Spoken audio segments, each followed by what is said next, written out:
આજે આપણે આવ્યા છીએ માણેકપુર રેઠવાણિયા ગામમાં અને આપણા સાથે લિયાકતભાઈ સેમ્પલ આટલેની હસ્તી ફેમસ હસ્તી ઊભી રહેલા છે એટલે તમે સમજી તો ગયા જ હશે, મારે કંઈ કહેવાની જરૂરત નથી ને માણસ બી દિલના ટોપના છે ને આપણે આ એરિયામાં આવે ને તો એમના સાથે મુલાકાત તો હોય જ ને એમના સાથે આપણી સારી દોસ્તી બી છે સેમ્પલભાઈ સાથે.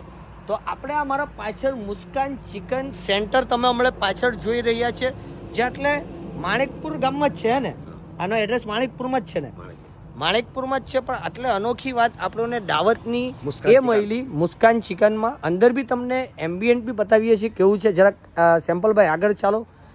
તો આટલે છે ને આપણે દેશી મરઘી, એમ તો આપણે વેરાયટીમાં ઘણી બધી વેરાયટી ટ્રાય કરે છે પણ આટલે આજે દેશી મરઘીની આપણે દાવત ખાવા આવ્યા છે ને આટલે સ્પેશિયલી ઘણું બધું વસ્તુ ફાસ્ટ ફૂડમાં અને ઘરની બધી પ્રોડક્ટ જે કહીને મામરા છે બધું ઘણી બધી વેરાયટી બનાવવામાં આવે છે ફાસ્ટ ફૂડમાં. પિઝા, બર્ગર, સેન્ડવિચ, KFC બધું જ તમને આટલે એક જ સ્થળ પર મળી જાય છે. તો તમે બી ન ટ્રાય કર્યું હોય ને આવું કંઈ લઝીઝદાર ખાવા માંગતા હોય આપણા એરિયામાં, તે બી આટલેથી સાપુતારા જવાનો મેન રસ્તો પડે છે પાછળ હાઈવે, તમને થોડું પાછો એકવાર બતાવું છું.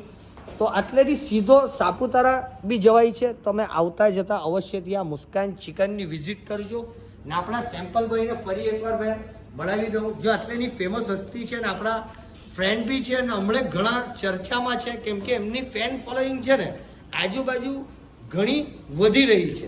તો જેવી રીતના મેં તમને કીધું ને સ્ટાર્ટિંગ વિડીયોમાં કે દેશી મરઘી અને એના સાથે પૂડા લાજવાબ ટેસ્ટ રહ્યો એટલે અમે ખાવા આવ્યા. તો તમે બી આવું કંઈ ઘર જેવું ખાવા માગો તો અવશ્યથી એટલે આવજો મુસ્કાન ચિકન સેન્ટર માણેકપુર રેઠવાણિયા પર.